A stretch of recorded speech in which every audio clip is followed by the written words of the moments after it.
সময়টা 1996-97 সাল। কারওয়ান বাজার, ফার্মগেট, রাজাবাজার, তেজগাঁও শিল্পাঞ্চল ও শেরেবাংলা নগর সহ ঢাকায় বিভিন্ন এলাকায় আলোচিত যেসব হত্যাকাণ্ড ঘটেছে, এসবের পেছনে এসেছে একজনের নাম বারবার এলেও তাকে দেখা যেত না। শোনা যেত ছদ্মবেশে ঘুরে বেড়াতেন তিনি, সবসময় পরে থাকতেন বুলেট প্রুফ জ্যাকেট। তার নাম শেখ মোহাম্মদ আসলাম ওরফে সুইডেন আসলাম।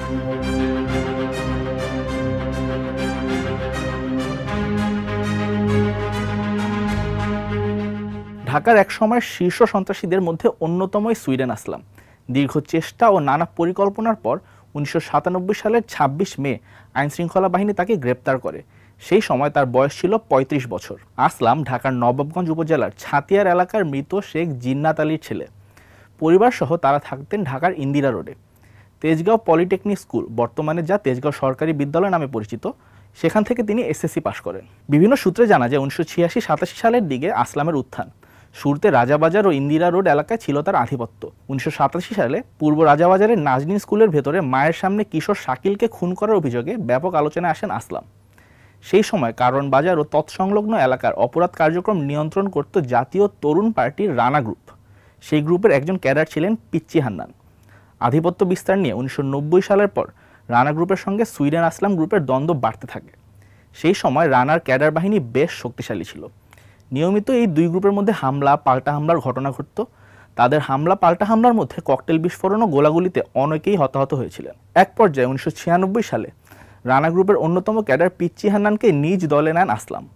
পরে একই বছর হান্নানকে দিয়ে আসলাম কাজী নজরুল ইসলাম অ্যাভিনিউয়ের সুপারস্টার হোটেলের সামনে রানাকে খুন করেন বলে অভিযোগ ওঠে।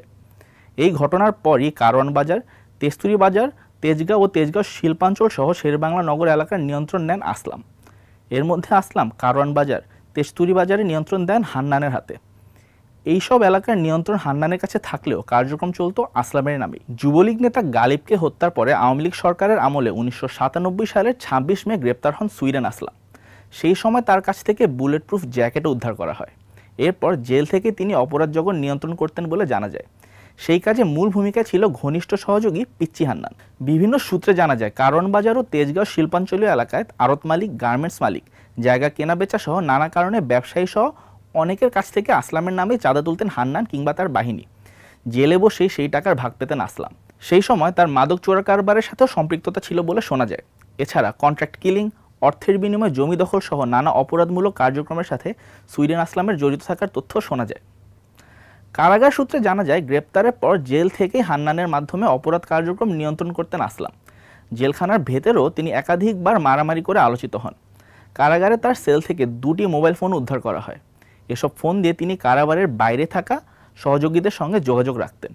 এমনকি যারা তার বিরুদ্ধে মামলা করেছিলেন তাদের সহ মামলার সাক্ষীদের হুমকিও দিতেন। এসব কারণে নানা সময়ে কয়েকবার তার কারাগার পরিবর্তনও করা হয়। পরবর্তীতে 2000 সালের পর পিচ্চি হান্নানের নামও চারদিকে ছড়িয়ে পড়ে। এরই মধ্যে পিচ্চি হান্নান নিজেই শক্তিশালী বাহিনী গড়ে তোলে। এরপর তিনি সুইডেন আসলামের নাম বাদ দিয়ে নিজের আধিপত্য বাড়াতে থাকেন।